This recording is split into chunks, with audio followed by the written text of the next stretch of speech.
नमस्कार मित्रों, आज हम बात करेंगे ब्रह्मा मुहूर्त और 21 दिवसीय ध्यान विधि के बारे में। यह एक ऐसी ध्यान विधि है जिसका यदि आप मात्र 21 दिनों तक लगातार अभ्यास करते हैं तो आपकी कोई भी मनोवांछित इच्छा या प्रार्थना पूरी हो सकती है। इसका मुख्य कारण यह है कि इस ध्यान विधि का अभ्यास आपको ब्रह्मा मुहूर्त में करना होता है। इसलिए सबसे पहले हम ब्रह्मा मुहूर्त के विषय में विस्तार से चर्चा करेंगे और फिर ध्यान विधि के बारे में जानेंगे। ब्रह्मा मुहूर्त प्रातःकाल के उस विशेष 1 घंटा 36 मिनट के समय को कहते हैं जो सुबह 4:24 से लेकर 6 बजे तक रहता है। हालांकि इस विषय में कुछ अन्य मान्यताएं भी हैं। यदि हम प्राचीन ग्रंथों का अध्ययन करें तो रात्रि को 4 कालों में विभाजित किया गया है, जिसमें पहला काल है रुद्रकाल। रुद्रकाल शाम 6 बजे से रात 9 बजे तक प्रभावित रहता है। उसके बाद दूसरा काल है राक्षस काल। राक्षस काल रात 9 बजे से 12 बजे तक प्रभावित रहता है। फिर उसके बाद तीसरा काल है गंधर्व काल। गंधर्व काल रात 12 बजे से भोर 3 बजे तक प्रभावित रहता है। और फिर आता है चौथा काल मनोहर काल। मनोहर काल भोर 3 बजे से सुबह 6 बजे तक प्रभावित रहता है। ब्रह्मा मुहूर्त का समय मनोहर काल के दौरान यानी सुबह 3 बजे से 6 बजे के बीच माना जाता है। हालांकि विभिन्न देशों में सूर्योदय का समय अलग अलग होता है, इसलिए ब्रह्मा मुहूर्त का सटीक समय भी स्थान के अनुसार बदल सकता है।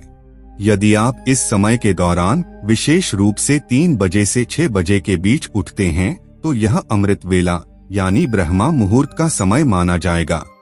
अगर हम ब्रह्मा मुहूर्त का शाब्दिक अर्थ समझें तो ब्रह्मा का मतलब होता है देवता, विशेष रूप से ज्ञान के देवता, और मुहूर्त का मतलब समय खंड।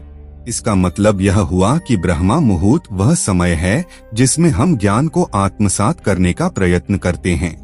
हमारे शास्त्रों में ब्रह्मा मुहूर्त की महत्ता पर विशेष जोर दिया गया है। इस समय ब्रह्मांड और देव शक्तियां वातावरण में सक्रिय रहती हैं।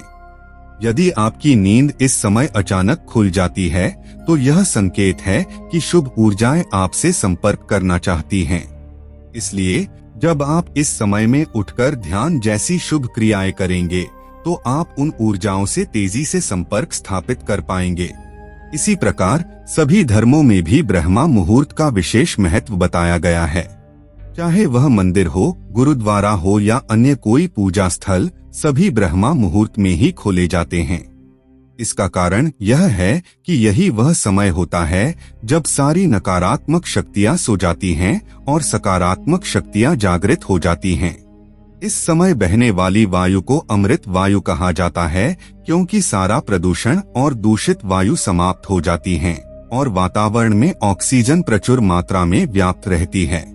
रात में ओस पड़ने के कारण इस समय वायुमंडल दिन की तुलना में अधिक शीतल और मनोहारी रहता है। वातावरण भी बिल्कुल शांत होता है और सोकर उठने के कारण हमारी मस्तिष्क की सभी क्रियाएं भी शांत होती हैं। इसलिए यदि आप इस समय में अध्ययन करते हैं, कोई योजना बनाते हैं, आत्मनिरीक्षण करते हैं या ध्यान लगाते हैं तो आपको इसमें अत्यधिक लाभ मिलता है। आपने वह कहावत तो सुनी ही होगी, जल्दी सोना और जल्दी उठना सफलता की पहली सीढ़ी है। इसलिए यदि आप भी सफलता प्राप्त करना चाहते हैं तो ब्रह्मा मुहूर्त में उठना शुरू करें। इससे आपको निश्चित रूप से सफलता मिलेगी। प्राचीन काल में इलेक्ट्रिसिटी नहीं होती थी, इसलिए सूर्यास्त के बाद लोग सो जाते थे और सूर्योदय से पूर्व यानी ब्रह्मा मुहूर्त में ही उठ जाया करते थे। यह प्रकृति के साथ चलने की उनकी एक पद्धति थी। जो व्यक्ति प्रकृति के साथ संतुलन बनाकर चलता है वह हमेशा स्वस्थ रहता है। यह भी देखा गया है कि जो लोग प्रातः जल्दी उठते हैं वे शारीरिक और मानसिक रूप से स्वस्थ रहते हैं, जबकि जो लोग नाइट शिफ्ट में काम करते हैं उन्हें अक्सर स्वास्थ्य संबंधी समस्याएं आने लगती हैं। कहने का तात्पर्य यह है कि जब हम प्रकृति के साथ तालमेल बिठाते हैं तभी हम स्वस्थ रह पाते हैं। लेकिन जब हम प्रकृति के खिलाफ चलते हैं तो शारीरिक और मानसिक समस्याएं उत्पन्न होने लगती हैं। मित्रों, अब तक आप समझ चुके होंगे कि ब्रह्मा मुहूर्त क्या है और इसका महत्व क्या है। अब हम बात करेंगे 21 दिवसीय ध्यान विधि के बारे में। जैसा कि हम जानते हैं, प्रातःकाल का समय ध्यान के लिए सर्वश्रेष्ठ होता है। आज हम जिस ध्यान विधि की चर्चा करेंगे वह विशेषकर ब्रह्मा मुहूर्त में की जाती है। यदि आप इस विधि को निरंतर 21 दिनों तक केवल 10 मिनट प्रतिदिन अभ्यास करेंगे तो आपको इन 21 दिनों के भीतर इसके सकारात्मक परिणाम मिलने लगेंगे। यह विधि विशेष रूप से आपकी कोई इच्छा, मनोकामना या प्रार्थना को पूरा करने में सहायक होती है। हालांकि इस विधि को अपनाते समय कुछ सावधानियां बरतनी जरूरी हैं। उदाहरण के लिए, जिन लोगों को हृदय संबंधी समस्याएं हैं उन्हें विशेष सतर्कता रखनी चाहिए। अगर आपको हृदय से संबंधित कोई समस्या है या रक्तचाप, ब्लड प्रेशर की समस्या रहती है तो कृपया इस विधि का अभ्यास न करें। इस विधि में हमें सांस को रोककर रखना पड़ता है, जो हृदय रोगी और उच्च रक्तचाप के मरीजों के लिए उपयुक्त नहीं है। अब जानते हैं कि इस विधि को कैसे करना है। यह एक बहुत ही चमत्कारिक विधि है और बहुत जल्दी परिणाम देती है। इसका कारण यह है कि इसमें हम अपना ध्यान अपने आज्ञा चक्र पर केंद्रित रखते हैं। आज्ञा चक्र वह स्थान है जो हमारे संकल्प, विजुअलाइजेशन और क्रिएटिविटी का केंद्र है। यदि हम इस चक्र पर ध्यान लगाकर कोई प्रार्थना या संकल्प दोहराते हैं तो वह बहुत जल्दी पूर्ण होता है, क्योंकि इस चक्र का कार्यक्षेत्र ही संकल्प को पूर्ण करना है। इसे हम संकल्प चक्र भी कहते हैं, क्योंकि इस पर ध्यान लगाने से हमारे संकल्प पूरे होते हैं। सबसे पहले आप अपनी कोई एक मनोकामना चुनें, जैसे कोई विशेष इच्छा जिसे आप पूरा करना चाहते हैं। उस इच्छा को स्पष्ट रूप से निर्धारित कर लें, क्योंकि आपको 21 दिनों तक इसी एक इच्छा के लिए ध्यान विधि का अभ्यास करना है। इसलिए सबसे पहले उस इच्छा को ठोस रूप से तय कर लें। अब ब्रह्मा मुहूर्त में उठें, फ्रेश होकर नहा लें और यदि नहाना संभव न हो तो मुंह और हाथ धो लें। इसके बाद अपने पूजा स्थल या ध्यान कक्ष में बैठें। ध्यान दें कि आप ऐसी जगह पर बैठें जहां बाहर की ताजी हवा आपके कमरे में प्रवेश कर रही हो, क्योंकि इस विधि को प्रातः ब्रह्मा मुहूर्त में किया जाता है और शुद्ध प्राण वायु की आवश्यकता होती है। ध्यानस्थ होकर बैठें, कमर और गर्दन सीधी रखें, दोनों हाथों को घुटनों पर रखें और अपने हाथ की मुट्ठी बंद कर लें।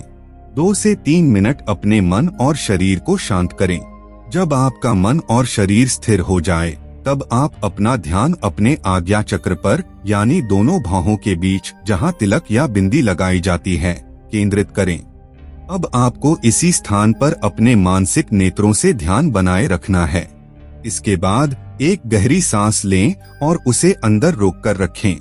उस दौरान आपका ध्यान आज्ञा चक्र पर टिका रहे। अब आप अपने इष्ट देवी देवता या गुरु का चित्र अपने आज्ञा चक्र पर देखने का प्रयास करें और अपनी प्रार्थना या संकल्प दोहराएं। एक सरल वाक्य में अपनी इच्छा को दोहराएं, जैसे हे गुरुदेव, मेरी यह इच्छा पूरी हो। यह प्रक्रिया तब तक दोहराते रहें जब तक आप अपनी सांस को अंदर रोक सकते हैं। आप 10, 20 या 30 सेकंड तक सांस को रोक सकते हैं, जितना अधिक समय तक बिना किसी कष्ट के रोक पाएं। फिर धीरे धीरे मुंह से सांस को बाहर निकालें। ध्यान दें कि सांस को नाक से लेना है और मुंह से बाहर छोड़ना है। यह एक चक्र हुआ। इसके बाद 15 से 20 सेकंड का छोटा विश्राम लें। फिर दूसरा चक्र शुरू करें। फिर से गहरी सांस लें, उसे अंदर रोकें और ध्यान आज्ञा चक्र पर केंद्रित रखें। अपने इष्ट देवी देवता या गुरु का चित्र मन में देखें और फिर से अपनी प्रार्थना या इच्छा को दोहराएं। जब तक आप सांस रोक सकते हैं, यह प्रक्रिया दोहराते रहें। इसके बाद सांस को मुंह से बाहर निकालें और कुछ सेकंड का विश्राम करें। इसी तरह लगातार बीच बीच में विश्राम करते हुए अपनी इच्छा को 10 मिनट तक दोहराते रहें।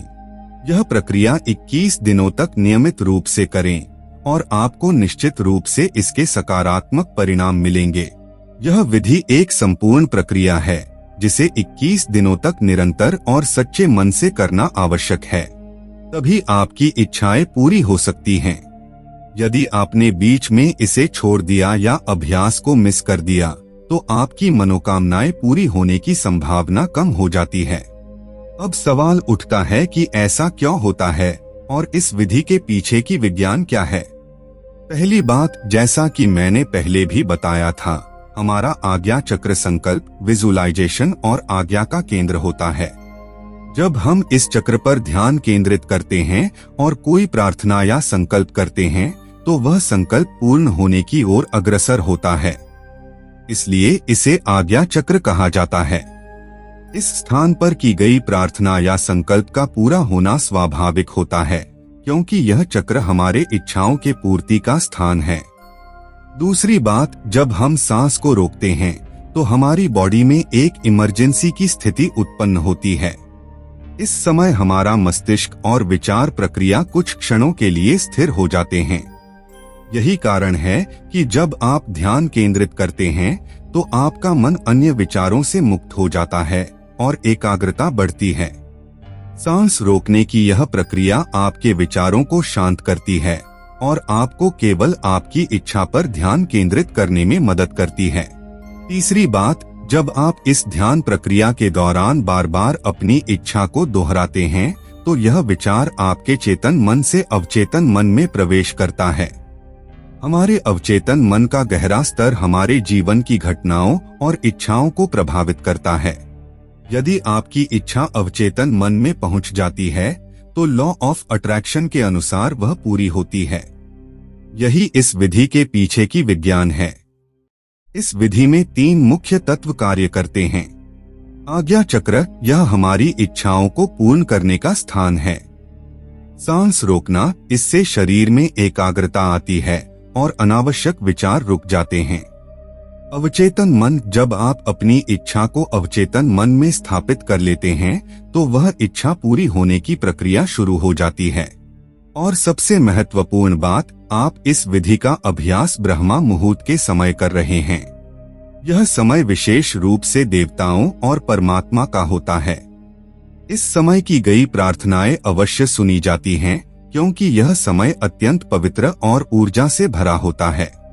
तो अब आप समझ चुके होंगे कि यदि आप किसी संकट में हैं और उस संकट से बाहर निकलना चाहते हैं या आपकी कोई आवश्यक इच्छा या मनोकामना है जिसे आप पूरा करना चाहते हैं, तो इस विधि का अभ्यास आपको अवश्य लाभ देगा।